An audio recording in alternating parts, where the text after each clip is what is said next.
Assalamualaikum warahmatullahi wabarakatuh. Perkenalkan, nama saya Puspita Zakia Mumtazah dengan NIM 21031149. Saya dari Prodi Pendidikan Biologi. Di sini saya akan menjelaskan tugas pengantar coding untuk pertemuan 10, yaitu tentang adalah sebuah program yang dapat memiliki fungsi kali, bagi, tambah, dan kurang. Pisahkan masing-masing fungsi kali, bagi, tambah, dan kurang tersebut ke dalam file-file yang berbeda. Kemudian buatlah sebuah file baru dengan nama file kabataku yang mengimport file-file kali, bagi, tambah, kurang, dan memanggil fungsinya. Satu teknik pemrograman di mana program yang biasanya cukup besar dibagi menjadi beberapa bagian program yang lebih kecil sehingga akan mudah dipahami dan dapat digunakan kembali baik untuk program itu sendiri maupun program lain yang memiliki proses yang sama. Kemudian poin penting dalam pemrograman ini yaitu yang pertama, ada program dalam C++ dibagi menjadi beberapa bagian modul. Kemudian yang kedua, modul pada bahasa C++ dikenal dengan nama fungsi atau function. Yang ketiga, bahasa C terdiri dari fungsi-fungsi, baik yang langsung dideklarasikan dalam program ataupun dipisah di dalam header file. Yang keempat, fungsi yang selalu ada dalam C++ adalah fungsi main. Yang kelima, fungsi dibentuk untuk menyelesaikan tugas tertentu. Yang keenam, modul diperlukan jika perintah atau coding tersebut diperlukan di tempat lain dalam program. Dan yang terakhir adalah modul sering disebut juga dengan subprogram. Kemudian keunggulan dari program pemrograman modular ini adalah yang pertama, program ini lebih pendek, singkat, dan padat. Kemudian yang kedua, program menjadi lebih mudah dibaca dan dimengerti. Ketiga, masalah yang kompleks dapat dijadikan masalah yang lebih sederhana. Yang keempat, mencari kesalahan lebih mudah karena alur logikanya lebih jelas. Yang kelima, kesalahan yang terjadi bersifat lokal. Dan yang terakhir adalah modifikasi dapat dilakukan tanpa mengganggu pemrograman secara keseluruhan. Kemudian yang kedua itu ada konsep divide dan conquer. Divide membagi masalah menjadi beberapa UPA masalah yang memiliki kemiripan dengan masalah semula, namun berukuran lebih kecil. Idealnya berukuran hampir sama. Kemudian yang kedua itu ada conquer, yaitu memecahkan masing-masing UPA atau masalah secara rekursif. Kemudian ketiga itu ada konsep coupling dan kohesivitas modul. Coupling adalah suatu ukuran untuk independen relatif antara dua modul atau lebih. Nah, coupling itu ada 6 jenis. Yang pertama ada coupling data, ada coupling stem, ketiga ada coupling kontrol, coupling eksternal, coupling umum, dan yang keenam itu ada coupling konten.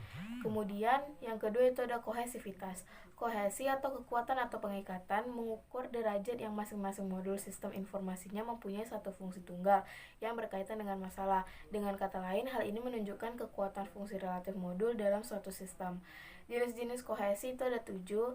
Yang pertama ada coincidental cohesion atau itu yang paling rendah. Yang kedua ada logically cohesion. Yang ketiga ada temporal cohesion. Keempat procedural cohesion. Yang kelima ada communication cohesion. Yang keenam ada sequential cohesion. Dan yang terakhir itu ada functional cohesion. Itu yang paling tinggi. Kemudian kita masuk ke programnya. Yang pertama itu penambahan. Setelah muncul seperti yang ada di layar, kemudian kita klik compile and run. Setelah muncul seperti yang ada di layar, itu kan variabel A-nya. Masukkan aja terserah angkanya berapa. Misalnya angkanya 20. Kemudian diantarkan variabel B-nya misalnya 5. Kemudian diantarkan. Nah, hasilnya itu hasil penjumlahan 20 ditambah 5 adalah 25. Itu merupakan contoh dari program yang bagian penjumlahannya. Sudah seperti yang ada di layar, dimasukkan semuanya, variabelnya, kemudian cout-nya. Nah, setelah itu diklik compile and run.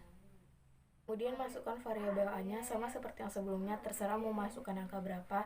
Misalnya angka 87.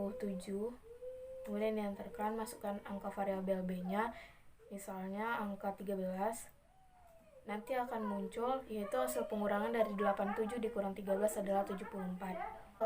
Program yang bagian pembagian. Kemudian setelah muncul seperti yang ada di layar, sama seperti yang perkalian, pengurangan, pertambahan tadi, hanya yang membedakan adalah di bagian hasilnya itu adalah sesuai dengan judul masing-masing. Misalnya pembagian berarti A dibagi B, kalau misalnya penjumlahan itu A ditambah B. Begitu pula dengan pengurangan, jadinya A dikurang B. Nah, setelah seperti yang ada di layar, kemudian klik compile and run.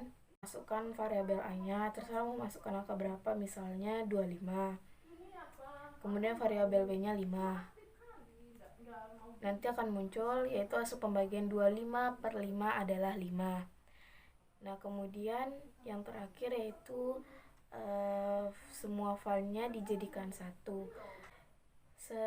Yang pertama itu ada tambah menjadi integral tambah, kemudian tambah sama dengan A ditambah B, kemudian return tambah. Nah, kalau sama juga dengan kurang perkalian bagi. Nah, itu tuh yang membedakan hanya judulnya aja. Misalnya kalau yang tambah berarti in tambah, kemudian yang kedua kurang berarti menggunakan kata kurang, begitu seterusnya.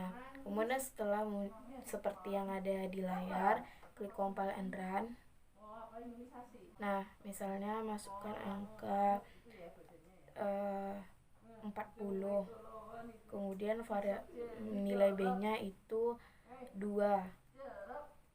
Nah, nanti akan muncul seperti yang ada di layar, yaitu hasil dari penjumlahan 40 ditambah 2 itu adalah 42. Hasil pengurangan dari 40 dikurang 2 itu adalah 38. Kemudian hasil kali dari 40 dikali 2 adalah 80. Dan yang terakhir yaitu hasil pembagian dari 40 dibagi 2 adalah 20. Sekian dari materi penjelasan saya. Apabila ada kesalahan, saya mohon maaf. Saya akhiri dengan Assalamualaikum warahmatullahi wabarakatuh.